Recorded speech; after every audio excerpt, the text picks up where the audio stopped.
April 1 April fool ആണെന്ന് എല്ലാവർക്കും അറിയാല്ലേ. ഇന്ന് ഫൂളാവാത്തവര് അപൂർവം ചിലരേ ഉണ്ടായിരിക്കുള്ളൂ. പണ്ടൊക്കെ ഏപ്രിൽ ഫൂൾ എന്ന് പറഞ്ഞാൽ ഒരാളെ ഫൂളാക്കിയില്ലെങ്കിൽ നമുക്കൊരു സമാധാനം ഉണ്ടാവില്ല. എങ്ങനെയാണ് ഏപ്രിൽ ഫൂൾസ് ഡേ നമ്മുടെ ഇടയിൽ ഇത്രയും അധികം പ്രചാരത്തിൽ വന്നത് എന്ന് ചിന്തിച്ചിട്ടുണ്ടോ? Let's listen to the history of April fool. പണ്ടൊക്കെ ഏപ്രിൽ ഫസ്റ്റ് ആയിരുന്നു അത്രേ ന്യൂ ഇയർ ആയിട്ട് എല്ലാവരും കൊണ്ടാടിയിരുന്നത്.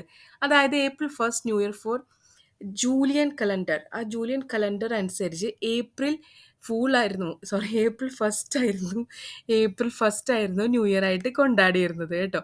സോ കുറച്ച് ചരിത്രകാരന്മാരെല്ലാം ബാക്ക് ടു 1582 ചിന്തിക്കുമ്പോൾ ഒരു ജൂലിയൻ കലണ്ടറിന് ഗ്രിഗോറിയൻ കലണ്ടറിലേക്ക് ന്യൂ ഇയറിനെ സ്വിച്ച് ചെയ്തു, അതായത് ജനുവരി ഫസ്റ്റിലേക്ക്. പക്ഷേ പലരും ഇപ്പോഴത്തെ പോലെ ഇന്റർനെറ്റോ വേഗം കമ്മ്യൂണിക്കേഷനോ ഒന്നുമില്ലല്ലോ.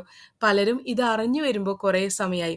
അപ്പോൾ ജനുവരി ഫസ്റ്റ് ആണ് നമ്മുടെ ന്യൂ ഇയർ എന്ന് പലരും അറിഞ്ഞില്ല, ഈ കലണ്ടർ ഷിഫ്റ്റിംഗ് അറിഞ്ഞില്ല. So they use to celebrate April first as their new year എന്നാണ് ഒരു ഒറിജിൻ സ്റ്റോറി പറയുന്നത്. അപ്പോൾ ഇവരെന്ത് ചെയ്തു? ജനുവരി ഫസ്റ്റിൽ സെലിബ്രേറ്റ് ചെയ്യുന്നവരെ ഏപ്രിൽ ഫസ്റ്റിൽ സെലിബ്രേറ്റ് ചെയ്ത ആൾക്കാരെ ഏപ്രിൽ ഫൂൾസ് എന്ന് വിളിച്ചു. People who were slow to get the news or failed to recognize that start of new year had moved to January and continued to celebrate it during the last week of March through the April 1st, and they became like ഒരു ജോക്സിനുള്ള ഒരു കഥാപാത്രങ്ങളായി തീർന്നു. And they are called as April fools. അപ്പം അങ്ങനെ prank ചെയ്ത് April fool ഉണ്ടായി എന്ന് പറയുന്നത്. ഹാംലെസ് ജോക്കുകൾ, പരസ്പരം തമാശകൾ പറയുക, പിന്നെ ലൈക്ക് ആവശ്യം ഇല്ലാത്ത കുറേ കാര്യങ്ങൾ നമ്മൾ ഉണ്ടാക്കി ചിരിപ്പിക്കുക, വെറുതെ സന്തോഷം സ്പ്രെഡ് ചെയ്ത് മാത്രമേ ഉള്ളൂ കേട്ടോ.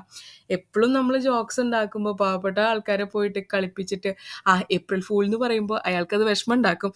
So when you do some jokes അല്ലെങ്കിൽ നമ്മളൊരു പ്ലേ ചെയ്യുമ്പോൾ everyone should be happy എന്നുള്ളതും കൂടി ഏപ്രിൽ ഫൂൾസ് ഡേയിൽ നമ്മൾ ഓർക്കണം.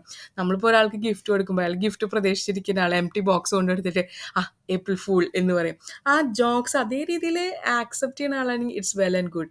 സോ എല്ലാവരും പുതിയ പുതിയ ജോക്സുകൾ കണ്ടുപിടിക്കുക, ഫണ്ണി സിറ്റുവേഷൻസ് ക്രിയേറ്റ് ചെയ്യുക, അതുപോലെ make it S A happy and fun filled day. So happy April Fool Day to everyone.